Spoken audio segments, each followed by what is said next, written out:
여러분 안녕하세요. 인문학당나무를 운영하는 문학평론가 고홍진이라고 합니다. 오늘은 책 읽기의 즐거움 10번째 시간으로 유시민의 국가란 무엇인가에 대해서 살펴보려고 합니다. 국가 같은 경우는 특히 근대사회에서 시민사회와 더불어서 상당히 중요한 개념이 되는 거죠. 국가라는 게 있으면 그 국가에 속하는 국민, 개인으로서의 국민이든 집단으로서의 국민이든 그런 존재들이 있겠죠. 그렇다면 국가라는 거는 홀로 존재하는 게 아니라 그 국가를 둘러싸고 있는 무수한 요소들이 있을 거 아니에요. 그런 것들과 더불어서 이루어지는 게 국가라고 할 수가 있겠죠. 그러니까 국가에 대한 사고는 결국은 국가 주변의 무수한 요소들을 사유함으로써 비로소 국가에 대한 개념이 성립될 수 있다. 이렇게 볼 수가 있겠죠. 유시민은 이 책에서 책임윤리에 근거한 진보 자유주의의 길을 제시하고 있어요. 일단 책임윤리라는 게 보이고 그 다음 진보라는 말이 자유주의라는 말이랑 서로 섞여 있잖아요. 한국 사회에서 진보를 얘기하면 무조건 빨갱이다 뭐 이런 식의 어떤 낙인이 찍혀지잖아요. 그러니까 그런 조건 속에서 진보를 어떻게 자유주의와 연관시킬 수 있을까? 그런 점에 대해서 우리가 이 책에 주목을 하면 좋겠습니다. 유시민은 이 책을 용산 참사에 대한 이야기부터 시작하고 있어요. 용산 참사 같은 경우는 2009년에 일어났죠. 그러니까 용산에 살고 있던 철거민들을 내쫓는 과정에서 철거민 5명하고 경찰 1명이 죽은 사건인데요. 그러니까 이 사건을 보면서 국가란 과연 무엇인가 라는 질문을 유시민은 던지고 있는 거죠. 한번 읽어보겠습니다. 유시민은 2009년 1월 20일 벌어진 용산 참사를 이야기하며 국가란 무엇인가를 시작하고 있습니다. 용산 참사는 철거에 반대하는 사람들을 철거 전문업체 직원들과 경찰 특공대가 강제로 진압하면서 발생했습니다. 철거민 5명과 경찰 1명이 사망한 이 사건에서 지은이는 거기서 죽어간 시민들에게 국가는 과연 무엇이었나 라는 질문을 던지고 있습니다. 그는 이 질문에 4가지 가능한 답변을 붙이고 있습니다. 이 4가지 가능한 답변이 나와 있는데요. 그 이상의 것들은 여러분들이 한번 생각을 해보시면 좋겠죠. 자, 우선 국가가 할 일을 제대로 했다고 답변하는 사람들이 있습니다. 농성자들이 무고한 시민의 재산과 생명을 심각하게 위협하는 도심 테러 행위를 저질렀다는 게 답변을 내놓는 사람들이 주장하는 핵심입니다. 그러니까 무고한 시민들은 아마 뭐겠어요? 용산 개발을 통해서 이익을 얻는 사람들이겠죠. 그 사람들 같은 경우가 자기 이익을 철거민들이 침탈한다는 그런 맥락으로 접근을 한 거겠죠. 둘째, 절대 하지 말아야 할 일을 국가가 저질렀다고 주장하는 사람들이 있습니다. 민간의 이익 분쟁에 공권력을 투입한 것은 잘못된 처사라고 이들은 이야기합니다. 셋째는 국가는 원래 그런 거라고 보는 사람들의 시각입니다. 국가는 자본과 권력을 독점한 사람들의 도구라는 걸 이 사람들은 강조하고 있습니다. 근데 만약에 이 3번째 입장을 따르면 너무 허무적인 발상밖에 안 되는 거겠죠. 4번째 부류의 사람들은 국가가 해야 할 일을 제대로 하지 않았다고 생각합니다. 국가가 어느 한편에 치우쳐 법을 집행했기 때문에 용산 참사가 발생했다고 보는 것입니다. 용산 참사를 바라보는 이 4가지 주장을 살피면서 유시민은 국가는 무엇을 하는 또는 무엇을 해야 하는 존재인가 라는 뼈아픈 질문을 제기합니다. 국가가 하는 일, 현실과 국가가 해야 하는 일, 당위겠죠. 현실과 당위 사이에서 그는 국가의 본질에 대해 깊이 있게 사고합니다. 국가주의 국가론의 논리체계를 세운 토마스 홉스로부터 시작하여 존 로크, 애덤 스미스, 존 스튜어트 밀, 프리드리 하이에크로 이어지는 고전적 자유주의자와 신자유주의 철학자들의 국가론이 개진됩니다. 여기에 카를 마르크스가 주장한 마르크스주의 국가론, 목적론적 국가론을 주창한 플라톤과 아리스토텔레스까지 이르는 국가론의 여정을 밟아나가며 지은이는 이 시대를 사는 우리가 지향해야 할 국가의 모습을 그리고 있습니다. 그러니까 우리 같은 경우는 이 책을 읽으면서 우리가 어떤 국가를 지향하고 있는지 그 점에 대해서 생각을 해보면 좋을 겁니다. 밤하늘을 보고 울부짖는 늑대가 보이시죠? 토마스 홉스 같은 경우는 국가를 논하면서 만인에 대한 만인의 투쟁을 이야기하거든요. 만인에 대한 만인의 투쟁이란 거는 만인이 만인에게 늑대가 된다는 얘기죠. 그러니까 서로가 서로를 잡아먹는 그런 상황이 돼버린다는 얘기죠. 그래서 그런 식의 전쟁 상태를 끝낼 수 있거나 끝낼 수 있는 게 국가인데, 그래서 인간 같은 경우는, 사람들 같은 경우는 자신이 가지고 있는 자연법적 권리죠. 태어날 때부터 가지고 있던 자연법적 권리를 국가에 양도한다는 얘기죠. 그걸 통해서 사회계약이 이루어지고 국가가 만들어진다. 이런 내용인데요. 여러분들은 이 내용에 대해서 어떤 식으로 생각을 하세요? 그러니까 첫 번째, 국가주의 국가론에 대해서 살펴보도록 하겠습니다. 국가주의 국가론의 대표주자인 토마스 홉스는 만인이 만인에 대해 늑대와 같이 경쟁하는 자연상태에서 벗어나기 위해 국가가 만들어졌다고 주장합니다. 홉스에 따르면 모든 사람이 자기의 자연법적 권리를 한 사람 또는 하나의 합의체에 양도함으로써 하나의 인격으로 통일되는 것이 곧 국가라고 하는 위대한 리바이 어던의 탄생이다 라는 부분에 드러나듯, 홉스의 국가주의 국가론은 국가에 무제한의 능력을 부여했습니다. 그곳에서는 일단 신민이 되면 주권자에게 저항해서는 안 됩니다. 지금 이런 게 문제가 되는 거죠. 촛불 집회나 그런 것들이 이런 국가에서는 불가능하다는 얘기죠. 그리하여 홉스는 절대 권력을 행사하는 전제군주제를 이상적인 국가 형태로 보았습니다.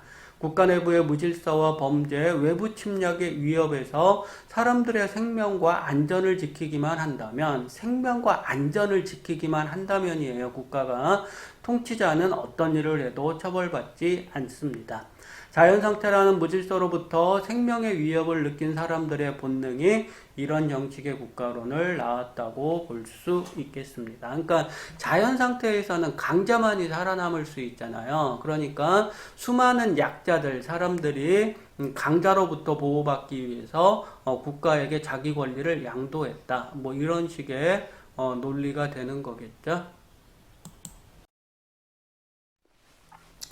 유시민은 한국 사회를 지배하는 이념형 보수 세력에서 이러한 국가주의적 국가론을 발견하고 있습니다. 한국전쟁을 기화로 형성된 이념형 보수는 이승만, 박정희, 전두환으로 이어지면서 공고해졌습니다.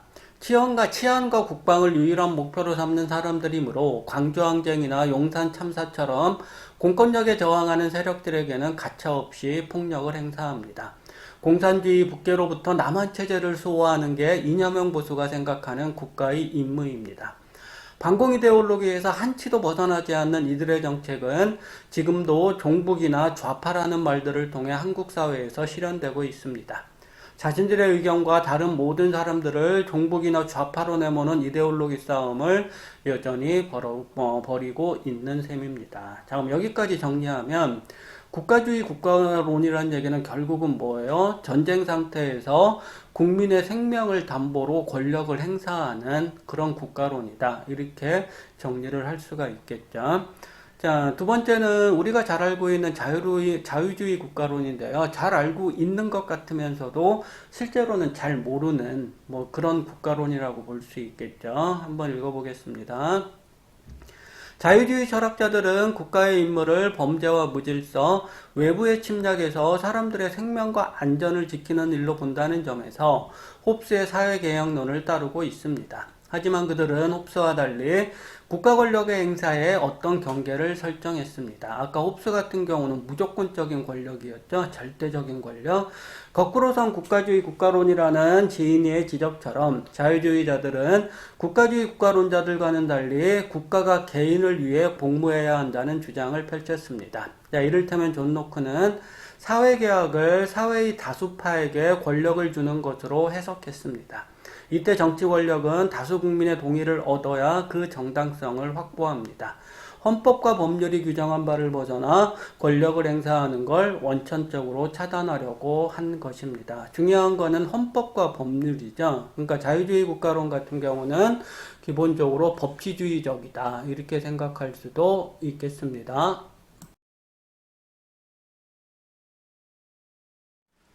자유주의 국가론에 대해서 계속 살펴보겠습니다. 지은이는 법치주의는 통치받는 자가 아니라 통치하는 자를 구속한다라는 말로 자유주의 철학자들의 법치주의를 요약합니다. 통치하는 자를 구속하는 게 법치주의란 얘기죠. 근데 실제 과연 이런가는 우리가 현실 속에도 확인을 해봐야겠죠. 로크가 법치주의를 강조하는 데 그쳤다면 장자크 루소는 법치주의를 위반하는 정부를 인민이 무너뜨릴 수 있다는 점에 초점을 맞추었습니다. 그는 국가와 정부를 엄격히 구분한 후 국가와 주권자를 잇는 중개단체가 정부일 뿐이라고 주장했습니다. 정부 또는 군주를 국민에게 고용되어 주권자의 이름으로 권력을 행사하는 대리자로 본 것입니다. 대의민주주의 같은 경우도 이 개념이죠, 사실은. 존 스튜어트 밀은 자유주의 국가론의 철학적 토대를 완성한 학자입니다. 밀은 홉스의 사회계약론과 로크와 루소의 법치주의를 받아들였습니다. 덧붙여서 그는 정당한 권력이 법률을 통하여 제약하는 경우에도 공동사회 또는 국가가 개인의 자유를 제약할 수 있는 범위를 제한해야 마땅하다고 주장했습니다. 밀은 자유의 기본 영역을 사실과 양심의 자유, 자신의 기호를 즐기고 희망을 추구할 자유, 그리고 결사의 자유에서 찾았습니다. 그는 사회주의자는 아니었지만 폐연의 자유를 절대적으로 보장해야 한다는 생각으로 사회주의 이론을 연구하기도 했습니다. 그만큼 존 노크가 아니죠. 밀 같은 경우는, 존 스튜어트 밀 같은 경우는 자유주의를 지향하면서도 자유주의 너머를 생각했다, 이렇게 봐도 되는 거겠죠. 노동자와 농민들이 겪고 있던 혹독한 빈곤의 해법을 찾기 위해서였습니다. 그래서 지은이는 시장경제와 대의민주주의를 경제적, 정치적 기본 질서로 채택한 모든 국가에서 자유주의 국가론을 지배 이론으로 삼고 있다고 주장합니다. 한국 사회의 한정에서 본다면 민주당 계열의 정치인이나 학자들이 여기에 포함될 수 있습니다. 그들은 개인의 자유를 중시하는 만큼 북한 체제를 부정적으로 인식합니다. 지금 읽는 부분은 유시민의 관점이에요. 하지만 같은 이유로 그들은 국가보안법의 폐지를 주장하는데 그것은 사상과 표현의 자유라는 자유주의 철학 원리에 근거하고 있습니다. 그러니까 이게 한국 사회는 이게 모순이에요. 자유주의를 지향한다고 한다면서 국가보안법 폐지는 거부하는 사람들이 많다는 얘기죠. 그러니까 겉으로는 자유주의적인 국가론을 지향하지만 실제로는 어떻게 되겠어요? 절대적인 국가론이죠. 국가의 모든 힘을 부여하는 것. 국가주의적 국가론이라는 얘기겠죠. 시장형 보수로 명명된 이 계열은 국가폭력을 기반으로 형성된 국가주의 국가론 계열과는 다른 길을 걸어왔다고 볼 수 있습니다.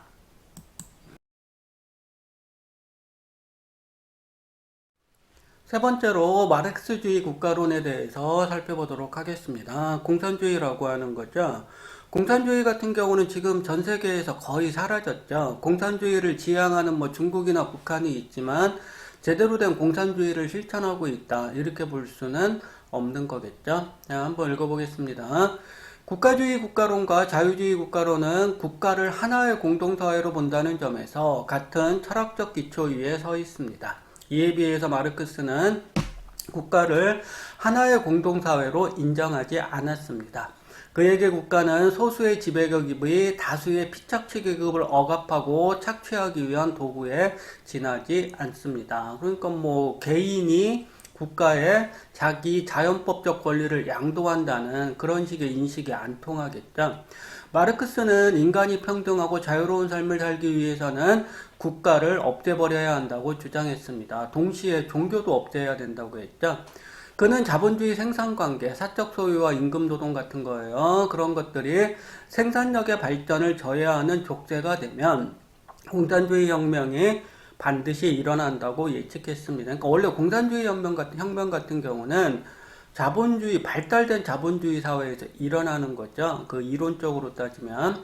생산수단의 사적 소유를 철폐하고 계급의 존재와 적대적인 계급 대립 그 자체를 철폐하는 마지막 사회혁명이 다가오고 있다고 본 것입니다. 프롤레타리아 계급이 국가 권력을 장악하는 이 혁명으로 국가는 소멸의 길로 들어섭니다. 그러니까 프롤레타리아 계급이 국가 권력을 장악하면 처음에는 독재의 길이 이루어지지만 궁극적으로는 그 국가 자체가 소멸되는 단계로 간다. 뭐 그런 이론이었는데요. 그는 각자의 자유로운 발전이 만인의 자유로운 발전의 조건이 되는 연합체를 꿈꾸었습니다. 그러니까 원래 공산주의라는 거는 각자의 자유로운 발전이 만인의 자유로운 발전과 연관이 되는 거거든요. 근데 그런 것들이 실제 현실에서는 어떻게 됐어요? 권력에 의해서 각자의 자유로운 발전 같은 경우가 막혀버리는 그런 식의 어떤 전체주의로 바뀌어버린 거죠. 그러니까 이론적인 공산주의하고 실제 현실의 공산주의가 그만큼 거리가 있었다는 얘기겠죠. 내부에 적대적 계급관계나 계급투쟁이 존재하지 않는 이상 이상세계를 추구한 셈입니다. 공산주의가 추구한 세계가 이런 세계일지도 몰라요. 끊임없이 하늘을 향해서 올라가는 거죠. 올라가지만 그 위로 올라가면 올라갈수록 그만큼 어떻게 되겠어요? 현실과 거리가 멀어지는 거죠. 여기서 현실이란 인간은 자기 욕망을 안 버린다는 얘기죠. 그러니까 공산주의는 상당히 윤리적인 거예요. 그러니까 인간이 그 윤리를 받아들이면 실현될 수 있는 거지만 인간은 자기 욕망을 포기해야 윤리를 받아들일 수 있잖아요. 그러니까 그런 점에서 보면은 공산주의의 몰락 같은 경우는 결국은 인간 윤리의 몰락이다. 이런 식으로 볼 수도 있겠습니다. 마르크스주의 국가로는 한때 세계의 절반에 해당되는 나라들이 지지했지만 결국은 성공하지 못한 국가론이 되고 말았습니다. 옛소련과 동유럽 사회주의 국가는 1990년을 전후로 하여 자본주의 체제로 돌아섰습니다. 중국이 명목상으로는 일당 중심의 사회주의 체제를 지향하고 있지만 그 또한 경제체제는 이미 자본주의로 돌아섰습니다. 1980년대 한국 사회를 풍미했던 마르크스주의 국가로는 사회주의 국가들이 사라진 지금 지식인들 사이에서 명맥만 유지하고 있습니다. 이론으로서 공산주의겠죠. 하지만 지은이의 말 맞다나 용산 남일당 빌딩을 점거한 철거민들을 테러리스트로 취급한 것을 보면서 국가가 계급 지배의 도구임을 새삼 깨달은 사람이 적지 않았을 것이다 라고 지은이는 얘기하고 있는데요. 그러니까 이런 식의 어떤 생각 자체가 마르크스주의 국가론이라는 얘기죠. 근데 그만큼 우리 사회의 한 단면을 분석하는 틀이 될 수 있다. 이런 식의 의견이겠죠. 국가정부가 없는 지배계급의 이익을 보호하는 한, 그러니까 국가나 정부가 지배계급의 이익을 보호하는 한 마르크스주의 국가로는 우리가 사는 이 세계를 비판하는 이론으로서 그 유효성을 지속할 수 있다는 말입니다. 저 역시도 이런 식으로 생각하고 있습니다. 네 번째로 목적론적 국가론에 대해서 살펴보도록 하겠습니다. 세 가지 국가론에서 국가는 개인이 권리를 양도한 사회계약의 대상이거나 국가론적이거나 자유주의 국가론이죠. 아니면 반드시 없애야 할 대상으로 나타납니다. 방금 살펴본 마르크스주의 국가론이죠. 지은이는 국가소멸은 현실적으로 불가능하다고 보고 있습니다. 보수 정치를 주장하든 진보 정치를 주장하든 거기에는 무엇보다 국가를 누가 어떻게 운영할지에 대한 논의가 내포되어 있기 때문입니다. 지은이는 칼 포퍼의 다음과 같은 말을 인용하고 있습니다. 사악하거나 무능한 지배자들이 너무 심한 해악을 끼치지 않도록 어떻게 정치제도를 조직할 수 있는가? 이 전제가 뭐예요? 지배자들은 사악하거나 무능하다는 얘기겠죠. 기본적으로는. 그렇겠죠. 이것이 정치 철학이 다루어야 할 올바른 질문이다 라고 칼 포퍼가 얘기를 했죠. 요컨대 지은이는 사악한 인물이 권력을 장악할 경우를 대비하는 정치 철학의 중요성을 강조하고 있습니다. 사악한 권력이라는 것은 자기 욕망에 충실한 권력이겠죠. 국가의 권력을 절대적으로 생각하는 국가주의 국가론으로는 이런 대비가 불가능합니다. 목적론적 국가론을 주장했던 플라톤과 아리스토텔레스의 국가론은 여기서 그 현재적 의미를 지니게 된다고 지은이는 보고 있습니다. 그러니까 2000년 전의 사람들인데 이 사람들의 이론이 다시 호명되는 거죠. 자, 지은이가 이야기하는 목적론적 국가론의 핵심은 아리스토텔레스의 국가의 텔로스는 정의라는 말에 담겨 있습니다. 이 텔로스는 궁극적인 목적, 뭐 이런 뜻이죠.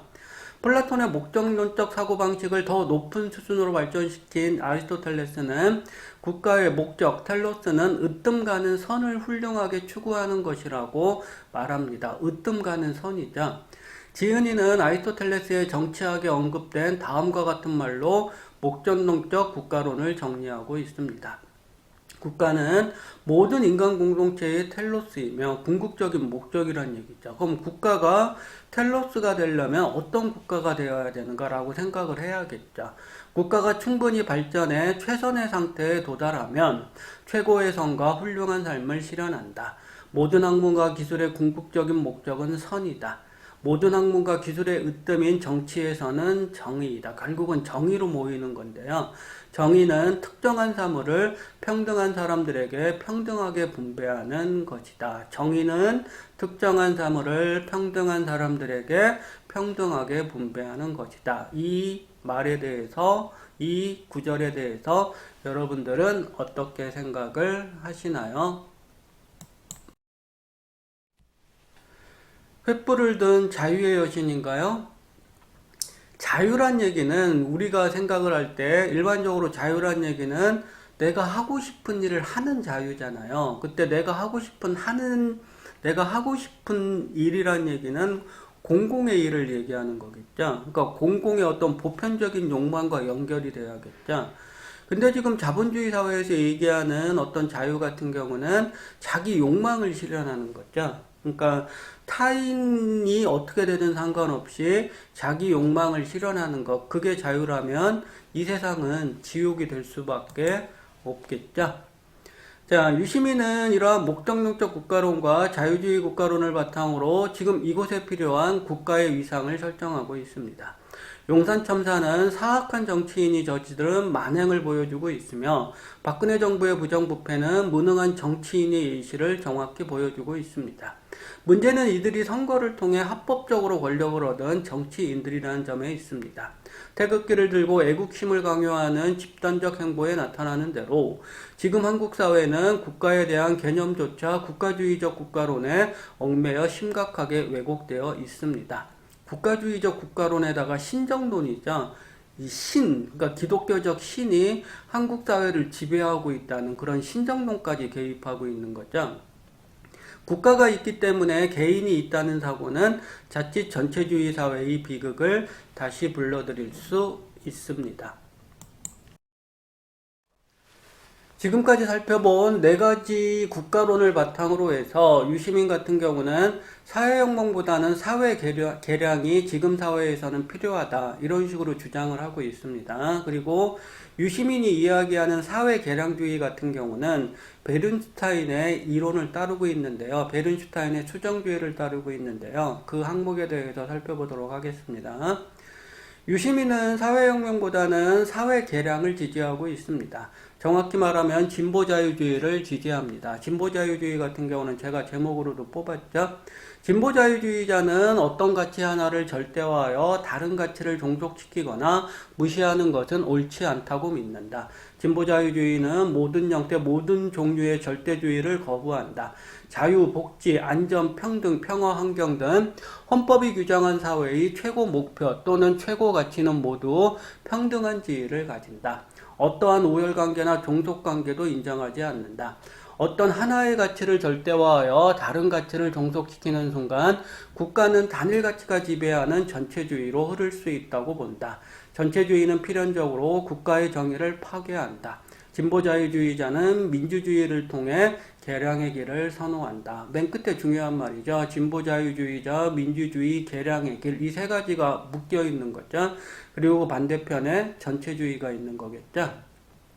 지은이는 지금 대한민국 사회를 지배하는 이념을 개발 독재로 보고 있습니다. 보수정당, 국가의 공안기관, 그리고 보수언론, 재벌대기업, 보수지식인들이 반세기에 걸쳐 형성한 소위 주류의 지배 카르텔은 이념으로 보면 국가주의와 보수자유주의가 결합한 것입니다. 이게 인용문인데요. 반세기에 걸쳐 형성된 개발 독재의 논리를 하루아침에 무너뜨리는 건 불가능합니다. 그래서 그는 졌지만 이긴 정치인인 베른슈타인의 예를 들면서 졌지만 이겼다는 얘기는 베른슈타인의 수정주의 같은 경우가 당시 공산주의에서 받아들여지지 않았잖아요. 그러니까 그런 상황을 얘기하는 건데요. 계량주의는 온건론이라고 이야기합니다. 사회주의자로서 베른슈타인이 참여한 바이마르 공화국이 실패로 끝남으로써 사람들은 이내 그를 잊었지만 그럼에도 지은이는 자유주의 철학과 민주주의 정치제도의 개방적 성격에 주목한 그의 이론이 여전히 현재적 의미를 지니고 있다고 생각합니다. 지은이가 제시하는 연합정치의 길은 무엇보다 베른슈타인의 수정주의를 기초로 표명되었다고 할 수 있겠습니다. 근데 여기서 연합정치란 얘기는 나와 의견이 다른 정치 세력과 연합을 하는 건데요. 그때 그 연합의 기준이 무엇일지 그거에 대해서 본격적으로 생각할 필요는 있겠습니다. 지은이가 생각하는 연합정치는 국가의 도덕적 이상이 정의를 수립하는 것이라고 볼 경우 진보주의와 자유주의는 연합할 수 있고 필요하면 언제든 연합해야 한다는 언급에 정확히 나와 있습니다. 그는 국민의 정부, 김대중 정부였죠. 와 참여정부, 노무현 정부요. 참여정부의 가장 큰 문제를 역량의 부족에서 찾았습니다. 국민은 올바른 이념이 아니라 자신이 원하는 것을 실현해 줄 가능성이 있는 능력 있는 정부를 원했다는 것입니다. 그 결과 국민들은 이명박 박근혜 정부를 선택했습니다. 하지만 이 두 정권에서 국민들은 또다시 올바른 이념이 없는 정권이 얼마나 부도덕할 수 있는지를 다시 한번 확인했습니다. 그래서 일어난 게 촛불혁명이죠. 그 촛불혁명을 통해서 문재인이 대통령으로 선출이 됐고요. 올바른 이념과 능력 있는 정부는 선택사항이 아니라 조화를 이루어야 할 요소라는 걸 10년이라는 시간을 내주고 온몸을 체득한 셈입니다. 그래서 연합정치라는 게 함부로 이루어지는 건 아니란 얘기죠. 어떤 도덕적인 측면 그런 것들이 서로 연결이 되어야만 이루어질 수 있는 게 연합정치인데 실제 현실에서는 그렇게 이루어지는 게 거의 불가능하겠죠. 자, 마지막 항목으로 신념윤리와 책임윤리에 대해서 살펴보도록 하겠습니다. 유시민이 주장하는 연합정치는 사실 1997년 김대중과 김종필의 DJP 연합, 그리고 2002년 노무현과 정몽준의 단일화. 근데 선거 하루 전날 정몽준이 단일화를 철회했죠. 그것 때문에 노무현한테 동정표가 몰려서 노무현이 당선이 되었다 이런 의견도 있었죠. 그런 것 등으로 이루어지기는 했습니다. 근데 이게 정확히 어떤 도덕적인 차원, 윤리적인 차원에서의 연합이다 이렇게 볼 수는 없겠죠. 진보정당과 진보 지식인들에게 묻지마 연대라는 비판을 듣기도 했지만 정권교체 혹은 정권사수에는 성공한 사례로 기록되고 있습니다. 지은이는 신념윤리와 책임윤리를 구분하며 책임윤리에 근거한 진보 자유주의의 길을 제시합니다. 그는 진보 정치인들이 신념윤리에 치중하여 정작 국민들이 원하는 능력 있는 정부의 역할을 간과하고 있다고 봅니다. 정치는 단순히 신념을 표출하기 위한 공간으로 존재하는 것이 아니다. 그것은 합법적 폭력을 보유한 국가 권력과 관계를 맺는 행위이다. 라는 말에 지은이가 지향하는 진보 자유주의의 정치가 내포되어 있다고 하겠습니다. 진보적이면서 자유주의적인 거죠. 자유주의는 기본적으로 인간의 욕망을 인정하는 거죠. 근데 그 진보라는 거는 뭐가 되는 거예요? 그 속에서, 자유 속에서 평등을 다시 생각을 하는 거죠. 과연 그런 진보 자유주의 같은 경우가 실현될 수 있을까? 그런 점에 대해서 좀 더 생각을 해보면 좋겠습니다. 밭에서 쉬고 있는 농부가 보이시죠? 국가라는 거는 저런 식으로 일하는 사람들을 위한 국가가 되어야 되는데 지금 우리가 사는 국가 같은 경우는 과연 그런 국가인지 한 번쯤은 생각할 필요가 있겠죠. 한국 사회는 지금 지난 10년의 시행착오를 극복해야 하는 상황에 직면해 있습니다. 올바른 이념이라는 신념으로 이 상황을 극복하면 좋겠지만 그것은 사실 불가능한 일이라고 봐야 합니다.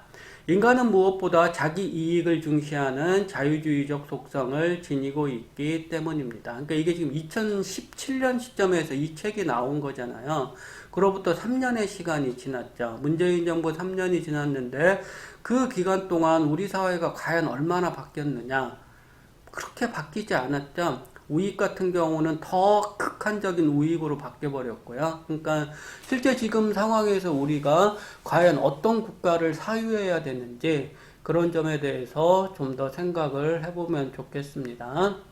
결국 문제는 이러한 인간의 욕망을 어떻게 조절하느냐 하는 문제로 모입니다. 지은이가 주장하는 책임윤리나 진보자유주의의 길은 한국 사회가 처한 상황을 유연하게 바라볼 수 있는 틀이라는 점에서 분명한 장점이 있다고 생각합니다.